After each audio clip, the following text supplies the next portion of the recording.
자, 이번에는요. 삼성 상속세가 11조인가 뭐 이것 때문에 10조 정도. 10조. 그러니까 이것 때문에 지금 논란이 큽니다. 이거 잘못하다가 경영권 방어가 될 수 있을까? 이거 어떻게 좀 조정해야 되는 거 아니냐? 상속세 폐지해야 되는 거 아니냐? 이런 논란이 있는데 이걸 가져오셨네요. 제가 이거 상속세 관련해서는 제가 또 이게 좀 논문도 쓰고 이렇게 연구를 좀 많이 했었습니다. 그래서 이 문제는 제가 현장 그 매출이 1조 이상 되는 분도 제가 오너도 꽤 만나고 직접 많이 했었습니다. 그래서 요 삼성 상속세를 지금 이제 면제해주자고 청와대 청원이 올랐지 않습니까? 그러면 면제를 해주면 어떠한 경제적 파급 효과가 있는지. 면제해줬을 경우에 이거 잘 가져오셨네요. 이봉규 씨 단독으로. 단독입니다. 그래서 먼저 본론을 얘기하기 전에 지금 현재 청와대 청원에 올라온 그 글부터 살펴보겠습니다. 삼성 상속세 없애주세요. 이렇게 이제 청원 국민이 청원을 청와대에 올렸습니다. 그래서 내용을 보면은 그 청와대에 그 청원 올린 청원인이 우리나라를 삼성이라는 이름으로 이끌고 도와주신 이건희 회장이 별세했다. 존경받아야 할 뿐인데 재산 18조 중에서 10조 원을 상속세로 가져가려 한다. 18조 원은 세금 다 내가면서 번 돈인데 그렇죠. 어떤 나라가 세금을 2번씩이나 떼어가느냐. 이거 이중과세죠. 이렇게 지금 이제 하면서 올렸거든요. 이렇게 하니까 다음 이제 정치권에서 이제 말이 나오고 있는데 특히 이제 이거 상속세 완화하고 이런 거는 사실은 이제 이런 야당 특히 그 전에 어떤 뭐 우파당 여기서 이제 많이 이거를 완화시키는 법인세 완화, 상세 완화 이걸 주장해 왔거든요. 그러니까 이제 당연히 야당 쪽에 이제 그 목소리를 이제 이렇게 들어보려고 했는데. 김종인 비상대책 위원장이 뭐라고 그럽니까? 상속세율 완화에 말도 안 되는 소리 검토할 필요 없다. 이렇게 얘기를 했습니다. 저기는 보수 당이 아니네, 저기는. 그렇죠. 좌파당이네. 이렇게 됐습니다. 그러니까 저는 이 얘기를 하는데 그러면 기본소득제는 말도 안 되는 소리인데 그거는 왜 하는 겁니까? 그러게요. 그러니까 자기 기준에 볼 때 이거는 야 말도 안 돼. 이거는 돼. 본인이 이렇게 주관적으로 판단을 되는 건지, 적어도, 이렇게, 이거를 정통적으로 주장해왔던 그 보수당에서 그렇게 대표가 되면은, 야, 이런 거에 대해서 이번에 국민적인 목소리가 있는데, 한번 국가 차원에서 심도 있게 한번 생각해보자. 감정을 앞세우지 말고. 뭐 이렇게 얘기해야 되는데, 말도 안 되는 소리. 검토할 필요 없다. 참. 대단하네요. 이런 현실이네요. 안타깝네요. 자, 그 다음에요. 그리고 이제, 또, 그 다음 그 포털. 다음에 이재용. 창업자죠. 이재용 소카 전 대표가 또 이런 말을 했습니다. 일고의 가치도 없다. 일고의 가치도 없다. 저 사람 기업한 사람인데. 기업하죠. 근데 이 사람도 제가 알기로는 뭐 약간. 아니, 아무리 그래도 자기가 기업을 해봤는데 저런 소리를 하나? 이런 얘기를 했습니다. 페이스북에다가 30억 이하의 자산을 물려받을 경우 여러 가지 공제 등으로 실제 내는 실효 상속세율은 12%밖에 안 된다. 30억 원을 물려받는데 3억 6천만 원 정도의 세금이 많은 건가? 이렇게 반문을 했어요. 이렇게. 그리고 이제 뭔 얘기냐면 많은 자산을 형성한 것이 10만의 노력이 아니라 사회 인프라 때문이었다는 점을 감안하면 불로소득인 상속재산에 대해서 근로소득만큼의 세금을 물리는 것은 문제가 아니다. 라고 얘기를 했거든요. 그럼 근로소득만큼 매겨야지. 근로소득은 몇 프로죠? 근로소득도 이제 뭐 지금 뭐 구간에 따라 틀리신데 뭐 30 몇 프로도 있고 하거든요. 그래서 그 정도 매겨야 되는 실효. 왜냐하면 공제되고 하니까 이제 실효세율은 이제 그 정도 되는데, 이게 이 정도 당연한 거 아니냐 이렇게 얘기를 하는데 이것도 어떻게 보면 상당히 그냥 주관적인 얘기입니다. 그러니까 이 상속세 그 다음에 법인세 이 문제는 어떤 뭐 개인의 감정의 문제라든가 또는 소득 불평등에 대한 어떤 배합하는 그런 그 문제가 아니라 국가 차원에서 바라봐야 돼요. 그렇죠. 근데 답은 이제 그런 차원으로 이제 바라보는 것 같아요. 그렇겠죠. 그럼 이제 제가 해서 한번 다음 이제 분석을 해보았습니다. 자. 이제 이 그리스 사례가 있습니다. 2003년도에 이제 가업 상속세라 그러는데 우리가 그냥 상속세 그냥 개인 재산에 대한 상속이 있고 지금 삼성처럼 이제 기업에 대한 가업이죠. 이제, 그러니까 아버지가 했던 걸 물려받은 게 가업이지 않습니까? 네. 그래서 가업 상속세가 이제 중요합니다. 네. 그래서 가업 상속세를 그리스가 2003년도에 20%에서 2.4로 확 낮췄습니다.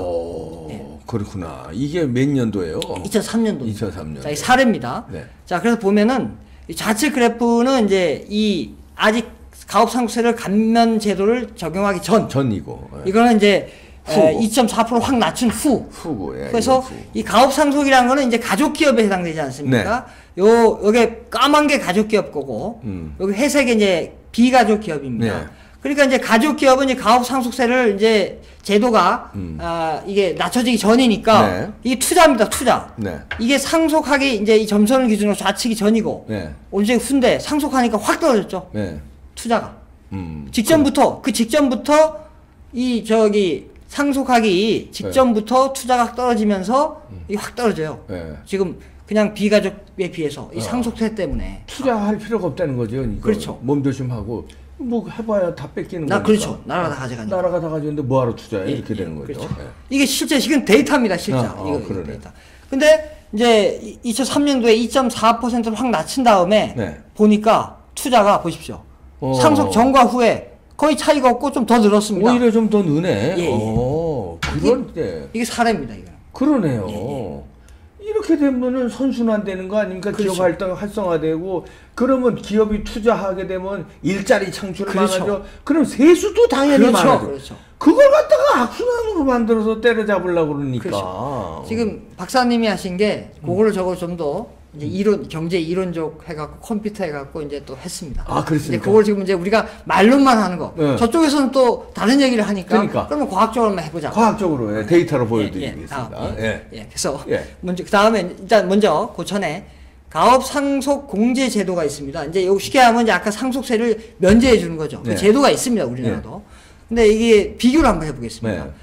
이제 법이 이제 대륙법이 있고 영미법이 있는데 네. 영미법은 이제 말 영국, 미국 네. 식의 뭐 전문 경영에 도입하고 이런 겁니다. 네. 대륙법이란 거는 이제 가족 경영이거든요. 이렇게 물려주고 그런 법을 이제 따르는 나라입니다. 그러니까 네. 우리나라도 대륙법을 따르는 나라로 네. 분류됩니다.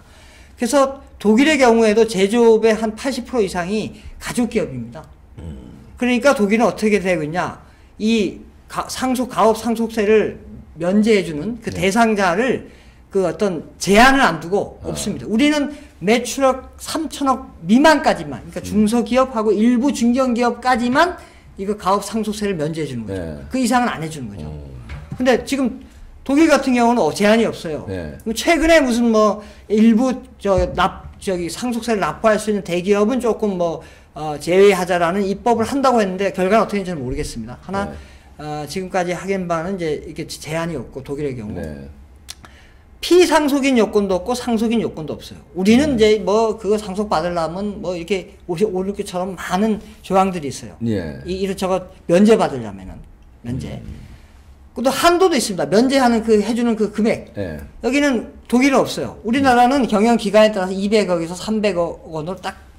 그러면 아까 삼성 같은 경우는 뭐 10조니까. 아유, 그 한도가 뭐 이거하고는 상관이 없는 상관도 없고 대상도 안 되고. 예. 그리고 또 이걸 해줘도 또 면제해주면 또 깐깐합니다. 뭘 해야 되고 뭘 해야 되는 게 이 사후관리 요건은 이제 두 나라에 있긴 있습니다. 예. 해줬으니까 거기에 대한 이제 대가를 해야 되고 그렇죠. 고용을 유지하거나 뭐 이런 걸 해야죠. 자, 이렇게 지금 우리나라가 상당히 아주 타이트하고 대상이 제한돼 있고 이렇습니다. 예. 자, 다음 그래서 이제 저도 그렇고 다들 저거를 아예 그냥 아까 3천억 원이 아니고 우리가 지금 과세 표준 기준으로 30억 원 이상이면 50%를 갖다가 상속을 내게 돼 있어요. 네. 그러면 쉽게 반이 네. 국가로 가고 뭐 할증도 또 다른 얘기지만 할증 붙으면 더 최고 65%까지 올라가거든요. 네. 하여튼 이제 반을 갖다 국가에서 가져갑니다. 그래서 이렇게 되면은 과연 어떻게 돼? 이제 그거를 그거를 국가가 안 가져가고 안 가져갔을 경우에 안 가져갈 경우에 어떻게 될 거냐? 어떻게 될까요? 그걸 예. 한번 봤습니다. 그래서 지금 삼성의 경우 보겠습니다. 네. 그래서 삼성 매출액하고 먼저 종업원이 몇 명인지 그 데이터를 쓰기 위해서 좀 알 필요가 있습니다. 네. 19년 기준으로 매출액이 삼성 그룹 전체가 326.7조 원입니다. 네. 엄청나죠. 엄청나네요. 그다음에 종업원 수가 약 25만 명. 25만 명. 예. 자, 이렇게 되는데 네. 다음. 자, 본격적으로 저 데이터를 하고 제가 2017년도에 가업 상속세 감면이 거시경제에 미치는 영향 요거를 가장 권위 있는 한국경제학회에 제출하신 예, 경제학 연구에 제가 게재가 됐습니다. 네, 그래서 이 방법론을 이용해서 삼성에 아까 그 데이터를 적용해서 한번 해봤습니다. 그러니까 삼성의 상속세를 이제 면제해주면 어떤 경제적 파급효과가 나타나냐면은 네. 아까 박사님이 얘기한 대로 매출액이 553조 원이 늘어납니다. 아, 늘어나는 게요? 네, 예. 면제해주면. 면제해주면 늘어나는 저렇게 많이 늘어나요? 예, 아까 경기 선순환된다 했잖아요. 왜냐하면 세보십시오. 이게 그렇지. 세대가 그러니까 한 번 해주면 공장 만약에 투자를 늘려갖고 이제 깎아주니까 내가 자식한테 더 크게 물려줘야지 해갖고 투자를 해서 공장을 크게 만들었어요. 그렇죠. 예. 그럼 그게 그냥 갑니까? 몇십 년 갈 거 아닙니까? 그렇죠. 예. 그러니까 그게 되면은 이제 553조 원이 됩니다. 10조 깎아주고 553조 원 매출이 늘어나고. 그렇게 되면 이거는 이제 예. 분석 틀에서 그렇습니다. 돌린 겁니다. 예, 그냥 이렇게 늘어날 것이다. 이제 추정하는 게 아니라 그 분석 틀을 박사님이 연구하신 분석 틀에 넣었을 때 이렇게 나오는 거예요. 결과치가. 틀도 한국경제학회에서 검증을 받은 검증받은 틀입니다. 분석 틀이. 그냥 그냥 기분으로만 하는 거 아닙니다. 예. 네. 그러니까 매출이 늘니까 당연히 법인세가 늘겠죠. 네, 그렇죠. 법인세도 12조 원이 늘어납니다. 세금이 10조 깎아줬는데 12조 원 세금 더 든 더 는 거죠. 예. 그래서 이득이죠. 이득이 되는 거예요. 국가적으로 봐서도. 고용이 삼성의 고용만 얘기하는 겁니다. 삼성 지금 9천 명 정도가 늘어납니다.